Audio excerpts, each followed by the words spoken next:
So, pros and cons of flying later in the day.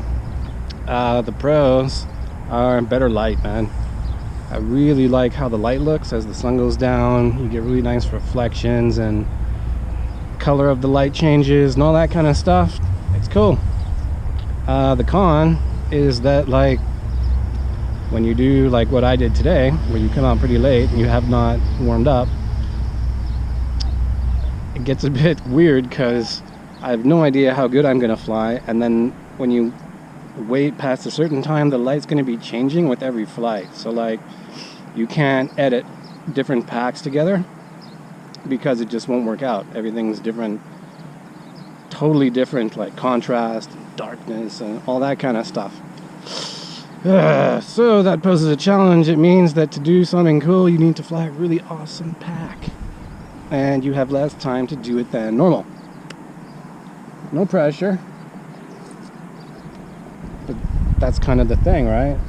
You know, the part of the goal of the FPV is to enter the whole flow state and just not care about any of this stuff. But for whatever reason, I do like to capture nice videos and share them up and kind of document what I did that day, analyze my video. How did I fly? Where was I good? Where was I not? So it's a trick. If you're just flying for fun, none of this even matters. As long as you can see through your FPV camera, you can just fly and fly and fly until usually after sunset, because these cameras have pretty good low light.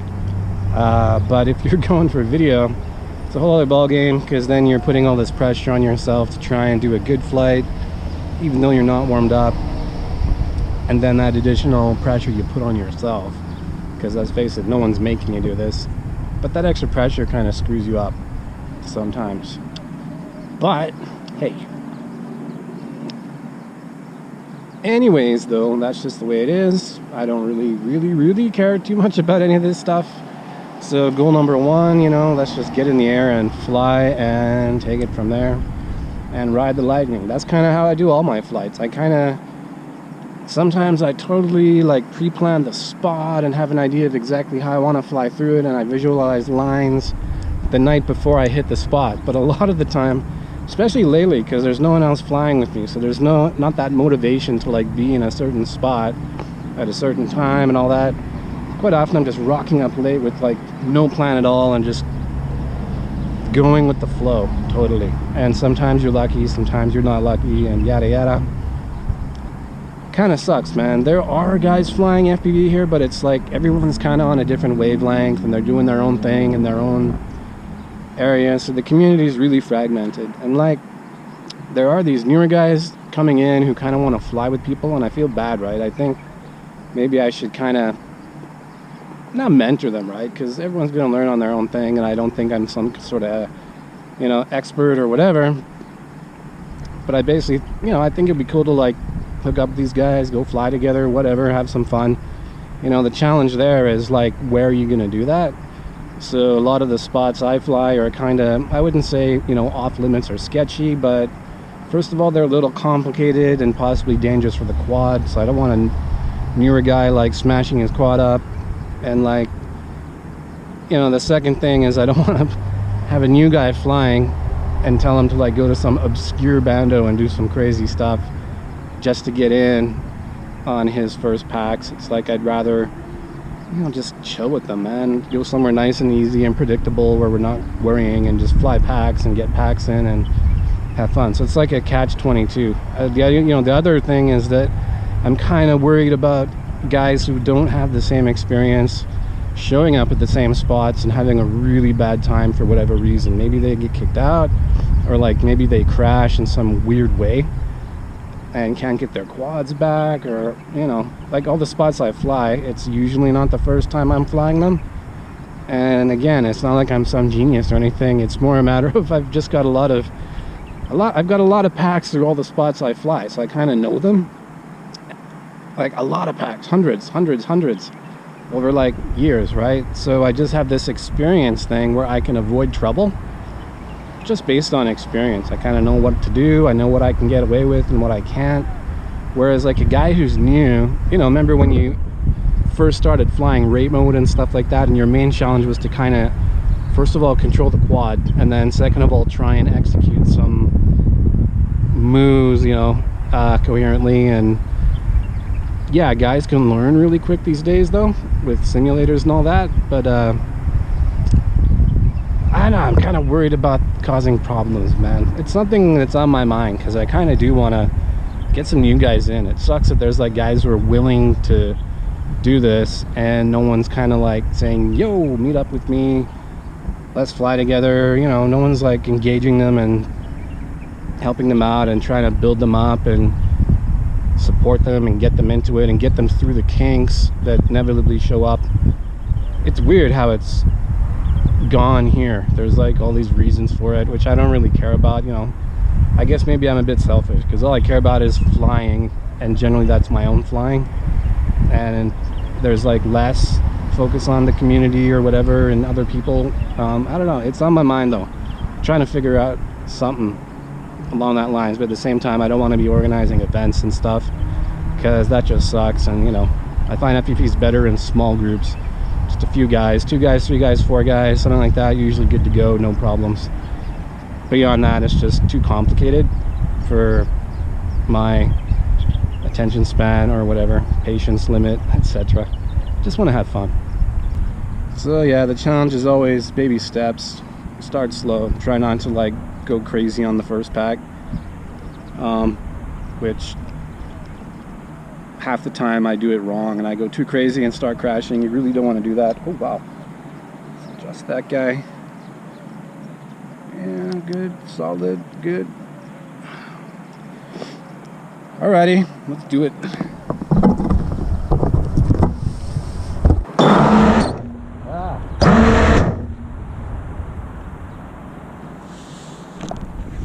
Someone didn't tighten his props, man. I gotta say, I really love this little tool as well. I didn't think I would. I thought it was a bit maybe gimmicky and all that, because I have a perfectly good one of these suckers, you know, the classic prop tool. This is awesome. But for whatever reason, this thing is even more awesome. I don't know why, it just is. It just makes it that much easier to get your props on and off. All right.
That's not bad for a first pack, but kind of bit off a little more than I could chew. Got a little squirrely. I had a motor belt fly off, which is interesting. Secret knowledge buried in this lengthy vlog. So a really big part of flying smooth is actually doing less on the sticks. It means getting a feel for your lines and setting the quad up, and then kind of just letting the quad do its thing instead of always correcting. You want to set the quad up on a certain trajectory or whatever, whether you pump the throttle and chuck it into a move or whatever, or it's just you're cruising along and you want to, you know, orbit down and glide through some stuff. The idea is to kind of know where you're going in advance and just let the quad go along that line with minimal stick input. That's all it is. It's anticipation and kind of instinctively thinking a couple thoughts ahead, and then reacting really quick too. When you swap between lines, you change your direction or whatever. That is the biggest thing. Like, quite often I'm not moving my sticks when I'm flying. I'll set the quad up, and I like to use the throttle maybe to do little corrections mid-course if I'm off. But that's how I fly smooth. I fly smooth by not flying. Ooh. Motorcycles.